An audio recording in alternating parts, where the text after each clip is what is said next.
दोस्तों नमस्कार। आज हम आपको दिखलाने जा रहे हैं गया का बड़ा ही मशहूर प्राक गुफा, जिसमें भगवान बुद्ध जो थे वो ज्ञान प्राप्ति के लिए बहुत ही कठिन साधना किए थे, जिसमें उनका जो शरीर था वो पूरा कंकाल हो गया था। और यहीं के बाद फिर भगवान बुद्ध जो थे वो बोध गया में जा कर के फिर जब तपस्या किए तो ज्ञान की प्राप्ति हुई। ये गुफा पहाड़ियों की गुफा में है और ये बहुत ही बेहतरीन है। तो आइए बिना वक्त गवाए आप हमारे साथ हो जाइए तैयार, और आज हम आपको दिखलाते हैं प्राक गुफा, जिसे ढुंगेश्वरी भी बोलते हैं यहाँ लोकल भाषा में। तो आइए चलिए और मेरे साथ इस गुफा का आनंद लीजिए। अब हम जो हैं वो गुफा के बहुत करीब पहुँच गए हैं और यहीं से उसका बाज़ार जो है वो शुरू हो जाता है और ढुंगेश्वरी इसी रास्ते से होकर के आगे चलता है। देखिए रास्ते में ये जो है ये मंदिर, यहीं पर हम लोगों को जाना है, जहाँ पर ये गुफा बिल्कुल पहाड़ के गोद में बसा हुआ है। इसके देखिए आसपास का ये खूबसूरत ये नज़ारा है। तो चलिए यात्रा की शुरुआत करते हैं। रास्ता है जहाँ से हमको गुफा के तरफ जाना है और ये देखिए ढुंगेश्वरी गुफा है लिखा हुआ, और यहाँ पर जो है प्राक बोधि विहार स्कूल है। चढ़ाई काफ़ी हार्ड है करके इधर कंस्ट्रक्शन का काम चल रहा है अभी। इधर से चलना होता है। देखिए कितना खूबसूरत नज़ारा है। इधर से देखिए ऊपर से जैसे जैसे चढ़िएगा इसका खूबसूरती और ज़्यादा बढ़ते जाता है। बुद्धं शरणं गच्छामि।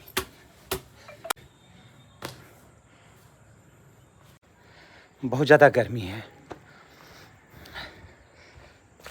इसमें 2 नीम का पेड़ है जो बहुत शीतलता प्रदान करता है।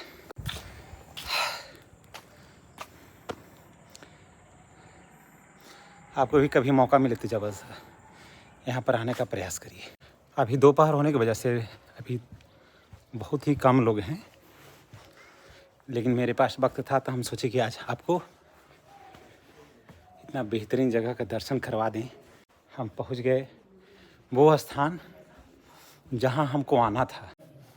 ये देखिए यही वो चट्टान है, ये पर्वत है, इसके अंदर में फिर गुफा है।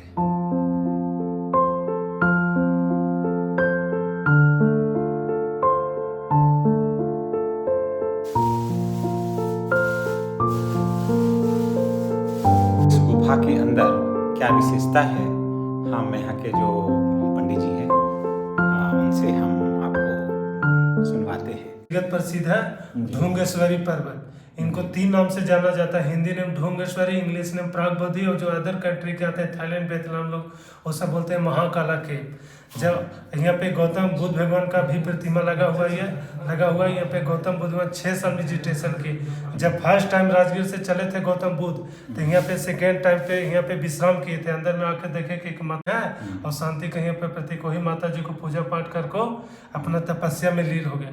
यहाँ पे गौतम बुद्ध भगवान 6 साल तपस्या किए हैं। अच्छा।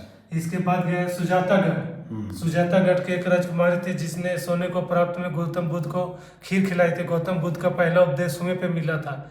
गौतम बुद्ध को बिना कतार को इतना मुलायम मत कर दीजिए कि स्वर न निकल पाए, मध्यम मार्ग में चलिए। अपना शरीर को इतना लूज मत कर दीजिए कि चल नहीं पाइए, दूसरा को शिक्षित नहीं दे पाइएगा। तो वही मध्यम मार्ग में अपना गौतम बुद्ध भगवान अपनाए और सोने के प्रात में जो खीर था वो खा के अपना निरंजन नदी में प्रवाह करने गए। दक्षिण से पानी आता है उत्तर की ओर, इनका बोले दक्षिण की ओर जाने। गौतम बुद्ध बोले कि मेरा मार्ग इसी तरफ है। तो वही फिर पीपल के माँ बोधि मंदिर में पीपल गाछ के वृक्ष है, वहाँ पे कुछ देरी बैठ के तपस्या करने लगे। तो वही कुछ दिन वहाँ पे मेडिटेशन किए। तो वही बुद्ध पूर्णिमा को इनको 12 बजे ज्ञान प्राप्त हुआ था गौतम बुद्ध का। आप मनीष पांडे जी से इस गुफा की क्या विशेषता है और भगवान बुद्ध ज्ञान प्राप्ति से पूर्व इसी गुफा में और ये माता ढुंगेश्वरी के चरणों में आकर के उन्होंने मेडिटेशन किया और ज्ञान की प्राप्ति से पूर्व यही किया था। इसके बाद फिर जब वहाँ गए बोध गया वहाँ मोदी मंदिर के पास में, तो फिर वो जब तपस्या में लीन हुए उसके बाद फिर उनको ज्ञान की प्राप्ति हुई। तो ये गुफा बहुत ही महत्वपूर्ण है। नेचुरल गुफा है पूरी। और ये गुफा वास्तव में प्रतीक है। इसमें कहीं कहीं भी आपको छेड़छाड़ नहीं है, न इसमें कहीं एक छेनी लगा हुआ है, कुछ भी नहीं है। और इतना शानदार है, ऐसे लग रहा है ना कि जैसे एक गुंबद जैसा बना हुआ है और बिल्कुल एकदम नेचुरल है। यहाँ पर एक छेनी का भी दाग आपको नहीं मिलेगा और इसको स्पर्श करिएगा तो एकदम प्लास्टर से कम चिकना नहीं है।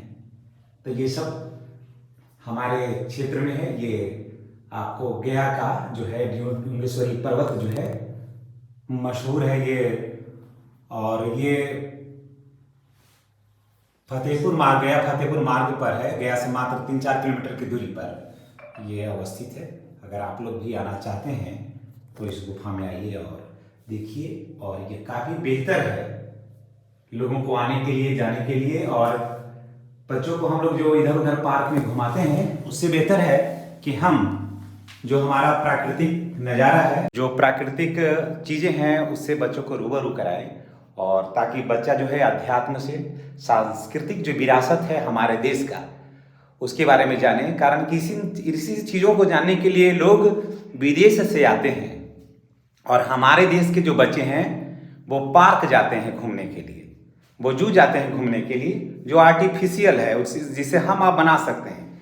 लेकिन ये वर्षों बरस का है, ये आज का नहीं है, हजारों वर्षों पूर्व का है, जिसे हम बच्चों को नहीं दिखा पाते हैं। परिणाम ये होता है कि बच्चे जो हमारे हैं वो इतिहास से अनभिज्ञ रहते हैं, वो अपना सभ्यता और संस्कृति भूलते जा रहे हैं, उनमें अध्यात्म ज्ञान की कमी होती जा रही है। परिणाम होता है ये कि बच्चा का जब बड़ा हो जाता है तो वो माँ बाप को भी उतना नहीं समझ पाते हैं, क्योंकि उनमें नैतिक जो शिक्षा होती है ना, उसका घोर अभाव होता है। तो आप भी आइए और इतना बेहतर जो जगह है उसको देखिए, समझिए, तब आपको पता चलेगा कि हमारे क्षेत्र में कितना, हमारा जो क्षेत्र है कितना धनी है, इसका विरासत कितना समृद्ध है। दोस्तों, आप देख रहे हैं ढूंगेश्वरी स्थान। ये वही स्थान है जहाँ पर भगवान बुद्ध को ज्ञान प्राप्ति से पूर्व जो तपस्या किए थे, और इस तपस्या में इनका शरीर जो इतना जर्जर हो गया था, उसके बाद यहाँ से उठे और उसके बाद बोध गया गए, जहाँ पर जा कर के खीर भी खाए वहाँ और तपस्या किया, और परिणाम हुआ कि भगवान बुद्ध को ज्ञान की प्राप्ति भी हुई। तो देखिए ये कितना खूबसूरत स्थान है।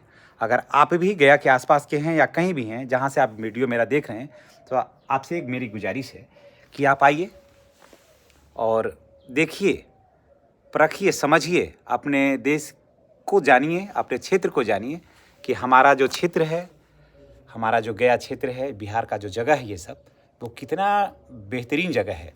ये साधारण नहीं है, ये असाधारण है, अद्भुत है, अकल्पनीय है, अविश्वसनीय है, अनुकरणीय है। इसलिए आप आइए और भक्ति के मार्ग पर चलिए, भगवान बुद्ध को अपनाइए और बुद्ध के संदेशों को आत्मसात करिए। निश्चित रूप से आपके आत्मबल में अगाध और अथाह वृद्धि होगा। हम स्वयं ढूंगेश्वरी स्थान आए तो यहाँ पर एक सर से मुलाकात हुई, ये बात कुछ कर रहे थे तो हम उनकी बातों से बहुत प्रभावित हुआ। उसके बाद हम सोचे कि सर से हम थोड़ा बातचीत स्टार्ट करें, तो हम आपको सर से परिचय पहले करवा देते हैं। सर, आपका क्या नाम है? मेरा नाम है Sheshrao Asaram Mate and I come from Nagpur, Maharashtra. जी। Basically I am teacher in law college. Now last 4 years I stopped my teaching and now I am fully practicing in the court as a lawyer. Yeah, as well as I am very much impressed the teaching of Buddha, and therefore I have come to this destination because I heard that Buddha has done self-mortification in Dumeshwari hill, and therefore I wanted to see out of curiosity. Therefore I reached here. And our teacher, आपका नाम बताइए? Sanjeet Kumar. Sanjit Kumar is very passionate to know about the teaching of Buddha. He asked me very politely that I should tell something about the teaching of Buddha. Of my little knowledge, I have narrated the teaching of Buddha about 5 precepts and 8-fold path of Buddha. Namo Buddhaya. नमो बुद्धाय। बुद्ध बनने के पहले यहाँ उन्होंने तपस्या की, जी। बहुत घोर तपस्या की, जिसको ऑस्टेरिटी कहा जाता है जी। अंग्रेजी में, सेल्फ मॉर्टिफिकेशन कहा जाता है। अच्छा। और वो होने के बाद में वो उनकी बॉडी स्केलेटन हो गई थी। अच्छा। उसके बाद उनको लगा कि अगर ऐसा रहेगा सेल्फ मॉर्टिफिकेशन तो वे शरीर छोड़ देंगे, इसलिए वो वहाँ गए निरंजना नदी के तट पर। जी। वहाँ पर वो स्नान कर रहे थे, उस समय में एक नौकरानी आई सुजाता की। वो बोले कि एक महाराज बैठे हैं, एक मुनि बैठे हैं। तो सुजाता आई और उनको खीर खिलाई। बुद्ध ने उसको प्राशन किया खीर को, और तब कहा कि ये जो बॉल है खीर का, ये बॉल अगर जिस तरफ पानी बह रहा है उस तरफ जाएगा तो मुझे ज्ञान प्राप्ति नहीं होगी, उसके विरुद्ध दिशा में जाएगा, अपोजिट डायरेक्शन में जाएगा तो मुझे ज्ञान प्राप्ति हुई है, ऐसा मैं महसूस करूँगा। दैट मीन्स तथागत और एनलाइटन सिद्धार्थ हैज़ बिकम। और उस दिन से वो वहाँ गए बोधि ट्री के पास, वहाँ नीचे बैठे और उनको ज्ञान प्राप्त हुआ। तब से वो बुद्ध कहलाए गए, enlighten Buddha, not Siddharth. Means Siddharth has converted into Buddha. जो 5 साथी उनके चले गए थे छोड़कर, वो फिर से आए और जैसे ही बुद्धा का तेज देखा उनको शरण गए, और बुद्धा ने उनको सारनाथ में पंचशील, अष्टशील, अष्टांग मार्ग ये बताए। और उस समय उन्होंने कहा कि मिडल पाथ यही बुद्धत्व का रास्ता है। सेल्फ मॉर्टिफिकेशन नहीं, मिडल पाथ यानी मध्यम मार्ग। कोई चीज़ का अतिरेक नहीं होना चाहिए, हर चीज़ मनुष्य ने मध्यम मार्ग से स्वीकारना चाहिए। People of the world they are accepting the teaching of Buddha, Panchsheel and 8-fold path, as well as middle path of Buddha. आयो सुखी दीर्घायु भव भवत सब्ब मंगलम रखन्तु सब्ब देवता सब्ब बुद्धानुभावेन सदा सुखी भवन्तु देव भवत सब्ब मंगलम रखन्तु सब्ब देवता सब्ब धम्मानुभावेन सदा सुखी भवन्तु देव भवत सब्ब मंगलम रखन्तु सब्ब देवता सब्ब संघानुभावेन सदा सुखी भवन्तु देव। साधु मंगल हो, कल्याण हो, सदा सुखी रहिए। साधु। आज आपको ये यात्रा कैसी लगी जो डूंगेश्वरी पर्वत पर हमने दिखलाया? कृपया करके कमेंट बॉक्स में अवश्य बताएंगे। इन्हीं बातों के साथ हम आपसे विदा लेते हैं। अगले वीडियो में आपसे पुनः मुलाकात होगी।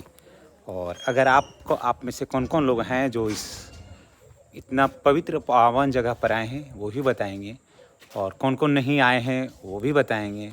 और आपसे रिक्वेस्ट है कि सब आइए और एक बार भगवान बुद्ध के शरण में आइए और असीम शांति और ज्ञान की प्राप्ति करिए। इन्हीं बातों के साथ हम आपसे विदा लेते हैं। अगले वीडियो में आपसे पुनः मुलाकात होगी। आप अपने स्वास्थ्य का ख्याल रखें। बुद्धं शरणं गच्छामि, बुद्धं शरणं गच्छामि।